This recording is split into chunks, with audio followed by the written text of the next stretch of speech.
गणित वर्ग 8 के प्रश्न 1 में है। ए में जो सभी आयत वर्ग होते हैं, यहाँ देखिए यह एक आयत का तस्वीर है और वर्ग होने के लिए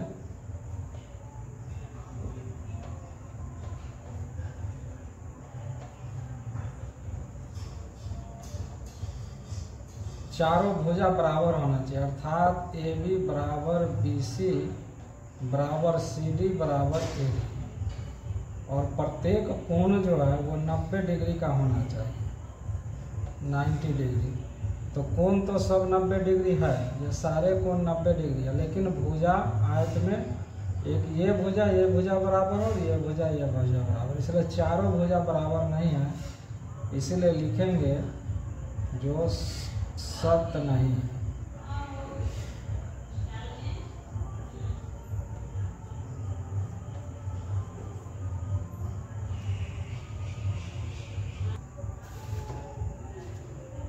बी में है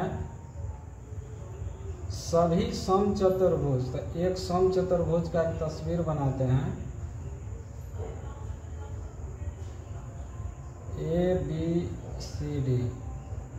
ये ए बी रेखा बराबर बी सी रेखा बराबर सी डी रेखा बराबर ए डी है। यहाँ दिया हुआ है चूंकि ए बी बराबर बी सी बराबर सी डी बराबर ए डी है, जबकि यह समचतुर्भुज है।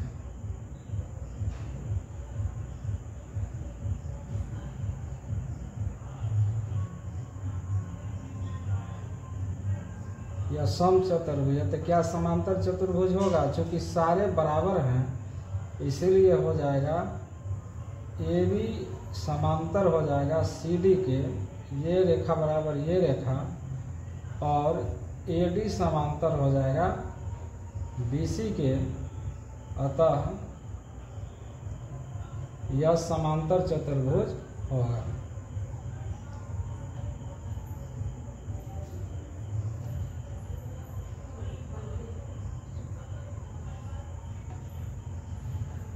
यानी यह सत्य हो गया।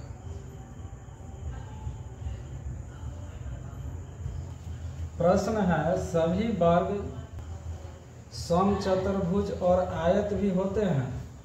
तो यह एक वर्ग है ए बी सी डी। अब वर्ग में प्रत्येक भुजा बराबर होता है और 90 डिग्री का प्रत्येक कोण भी होता है। अब समचतुर्भुज के लिए देखिए क्या होगा।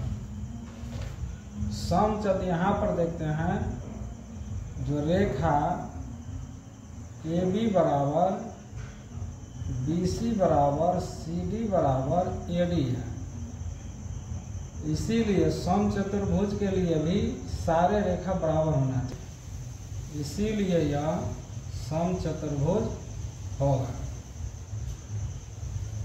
यह सत्य का नियम है, जो दो रेखा कम से कम बराबर होना चाहिए। तो आयत में देखिए जैसे ए बी बराबर सी डी है और बी सी बराबर ए डी है, प्रत्येक कोण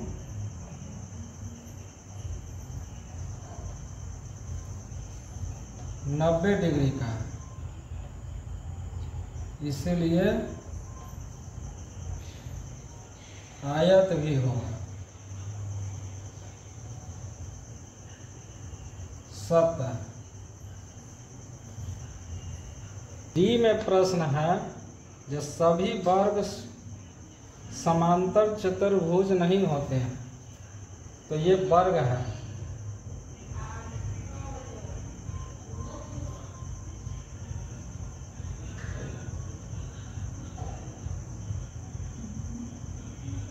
वर्ग का प्रत्येक भुजा बराबर होता है और प्रत्येक कोण 90 डिग्री का होता है। ए बी समांतर होगा सी डी का और ए डी समांतर होगा बी सी का, अर्थात यह समांतर चतुर्भुज भी होगा, लेकिन यह कहता है नहीं है, इसीलिए यह असत्य हो जाएगा।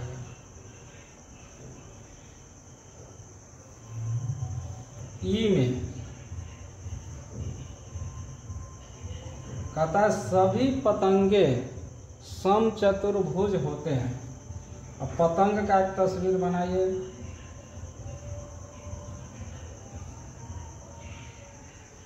इसका नाम दीजिए ए बी सी डी। अब हम यहाँ क्या देखते हैं कि ये भुजा बराबर ये भुजा है और ये भुजा बराबर ये बी बराबर है ए डी और बी सी बराबर है सी डी, लेकिन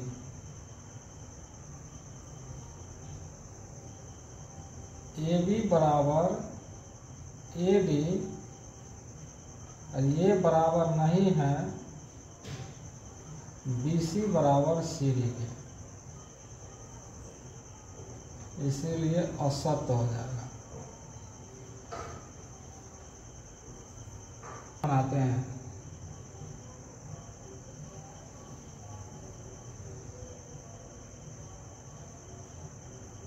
नाम देंगे ए बी सी डी। यहाँ लिखेंगे जो चूंकि ए बी बराबर बी सी बराबर सी डी बराबर ए डी, यानी चारों भुजा बराबर है, इसीलिए यह एक पतंग के जैसा, इसलिए यह एक पतंग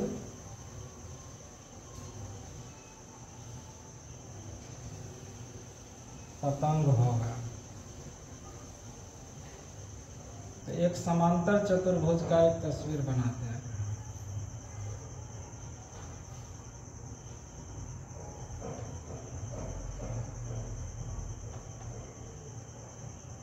समांतर चतुर्भुज है, इसमें लिखेंगे जो चूंकि ए बी समांतर है सी डी के और ए डी समांतर है बी सी के, और समलंब होने के लिए कम से कम दो भुजा समांतर होना चाहिए। जैसे समलंब का समलंब होने के लिए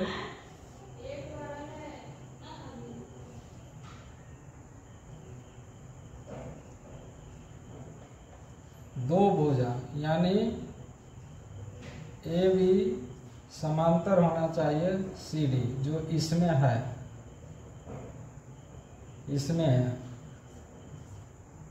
इसीलिए यह सत्य होगा। तो होते हैं एक वर्ग का तस्वीर बनाते हैं।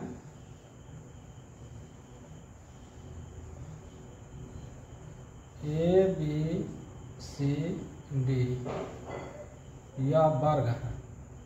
तो वर्ग का प्रत्येक भुजा आपस में बराबर होता है, अर्थात ए बी बराबर बी सी बराबर सी डी बराबर ए डी, और समलंब होने के लिए दो भुजा इसका समांतर होना चाहिए। इसमें जब वर्ग है तो यहाँ पर लिखेंगे जो चूंकि ये बराबर है, इसीलिए ए बी समांतर हो जाएगा बी सी का और सी डी समांतर हो जाएगा ए डी का, और समलंब होने के लिए भी ए बी सी डी, इसमें दो भुजा ए बी और बी सी यहाँ पर होगा समलंब के लिए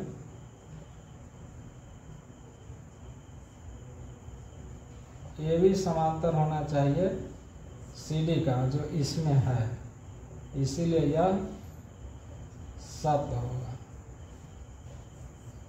लंबाई वाले तो देखिए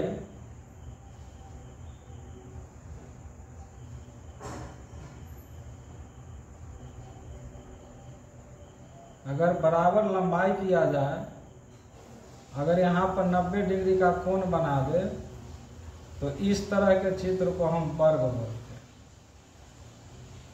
अगर बराबर लंबाई की भी हो, अगर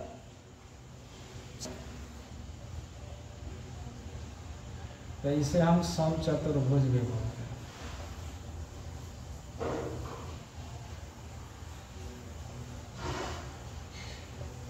यही हमारा आंसर हो जाएगा। 2 के डी में जिनमें 4 समकोण हो, तो चार समकोण वाले कोण हो सकते हैं।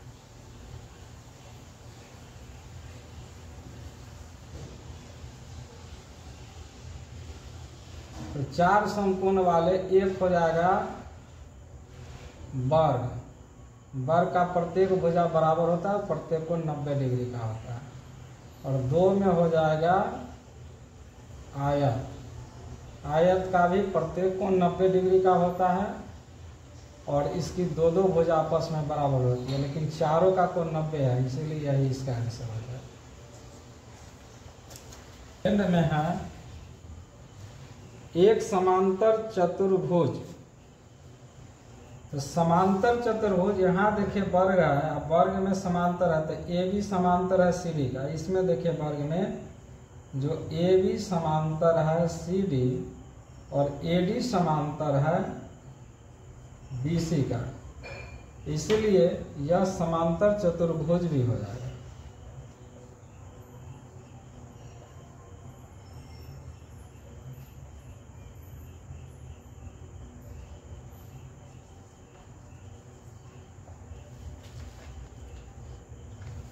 तीन में कहता है यह समचतुर्भुज भी होगा। तो देखिए समचतुर्भुज का मतलब है कि सभी भुजा बराबर, तो इसमें वर्ग का प्रत्येक भुजा बराबर है। ए बी बराबर बी सी बराबर सी डी बराबर ए डी है, इसीलिए यह समचतुर्भुज भी होगा।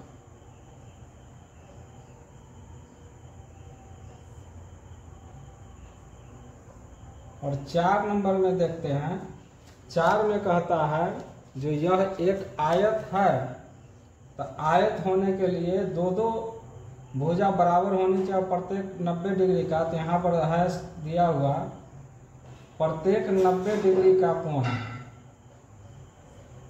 और दूसरा नंबर में है दो भुजा कम से कम बराबर है, ए बी बराबर सी डी और बी सी बराबर ए डी, जबकि वर्ग का चारों भुजा बराबर है, इसीलिए यह आयत होगा।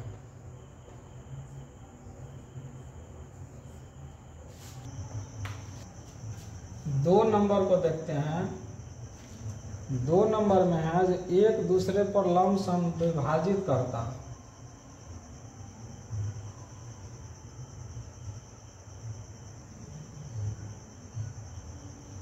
ये लंब हो गया और ये लंब हो गया, नाम दे देंगे ए बी सी डी। एक दूसरे पर लमसम विभाजित यहाँ पर करता है, तो जब लमसम विभाजित करेगा तो इसका प्रत्येक भुजा भी बराबर हो जाएगा। इसकी प्रत्येक भुजा बराबर हो जाएगी। तो ये समद्विभाजित इसको किया, ये इसको किया, तो हो जाएगा ए बी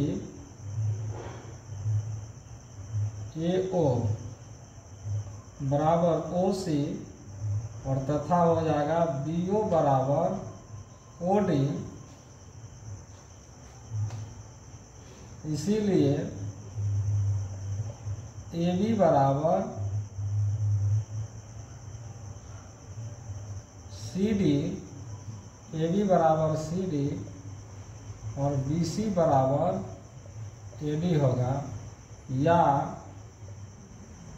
ए बी समांतर हो जाएगा सी डी का और बी सी समांतर हो जाएगा ए डी का, इसीलिए यह समांतर चतुर्भुज हो जाएगा।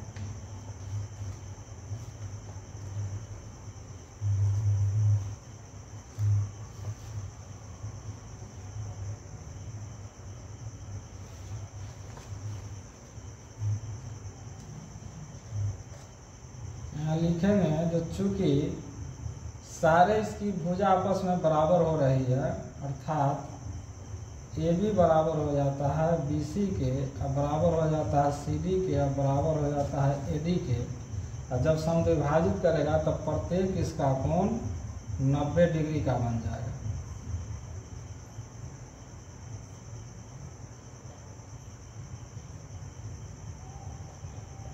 इसीलिए यह वर्ग भी कहलाता है।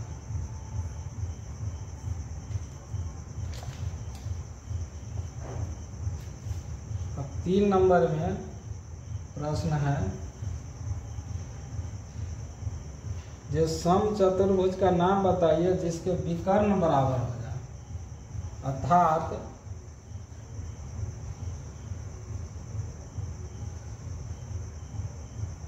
ये और ये दोनों विकर्ण आपस में बराबर होंगे। अर्थात हो जाएगा विकर्ण AC बराबर BD के, ये और ये दोनों बराबर जैसी होंगे, वैसी इसका प्रत्येक भुजा बराबर हो जाएगी। यानी इसलिए इसका हो जाएगा AB बराबर BC बराबर CD बराबर AD होगा, और कोण भी इसका सब 90 डिग्री का बनेगा।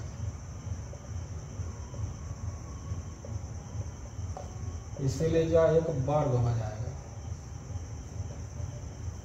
अब वर्ग हो जाएगा तो यह आयत भी हो जाएगा, इसलिए कि आयत होने के लिए दो भुजा यानी पर कोण होना चाहिए 90 डिग्री का, तो कोण भी इसमें 90 डिग्री का है।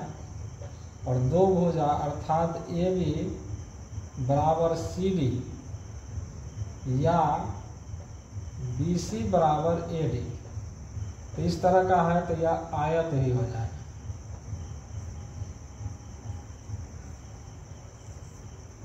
हम 5 में चलते हैं। 5 में कहता है एक आयत उत्तल चतुर्भुज कैसे।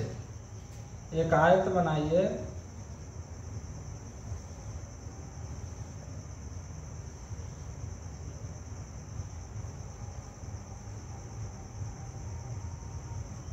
यानी ये भुजा बराबर ये भुजा बराबर ये भुजा, और प्रत्येक को 90 डिग्री का हो, अर्थात यह एक आयत है।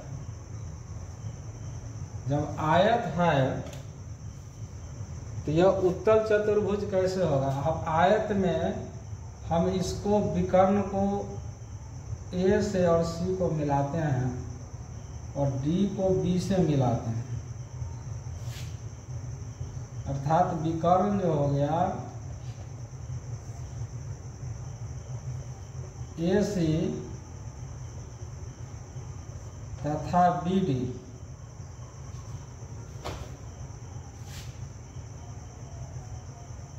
यह इस चित्र के अंदर है, यानी आयत के अंदर है।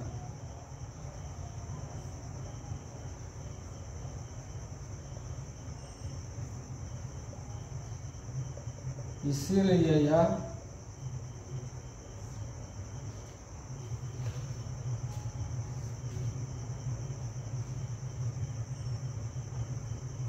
उत्तल चतुर्भुज हो जाएगा।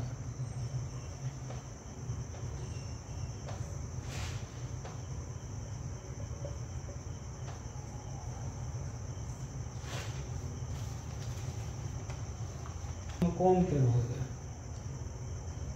तो समकोण का एक कोण 90 डिग्री का होता है, और इसका जो विकर्ण है, विकर्ण का कहता है जो इसके सामने A B C मध्य बिंदु पर यहाँ पर O स्थित है। तो बताइए कैसे OA, यहाँ से इसकी दूरी अर्थात OA बराबर OC बराबर OB होगा, ये होगा। तो हम इसको क्या करते हैं, इसके समांतर एक रेखा खींचते हैं, इसके भी समांतर खींचते हैं और इसको आगे बढ़ा देते हैं, इसका नाम D देते हैं। तो जब ऐसा करेंगे तो हो जाएगा AB समांतर रेखा हो जाएगा CD का, और BC समांतर हो जाएगा AD का। इसीलिए ये सारे एक दूसरे के बराबर दूरी पर हो जाएंगे, अर्थात OA बराबर ओ बी बराबर ओ सी, और फिर यहाँ से ये भी बराबर हो जाएगा बराबर ओ डी।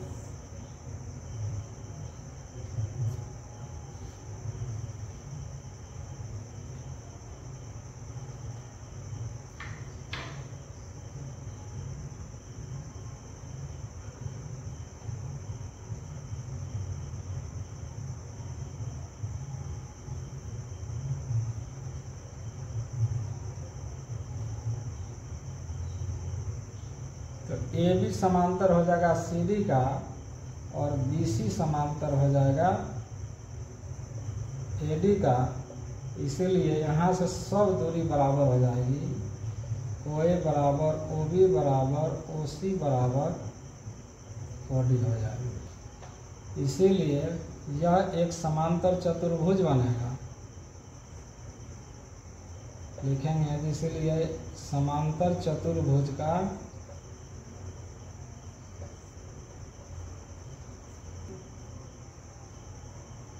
AC का मध्य बिंदु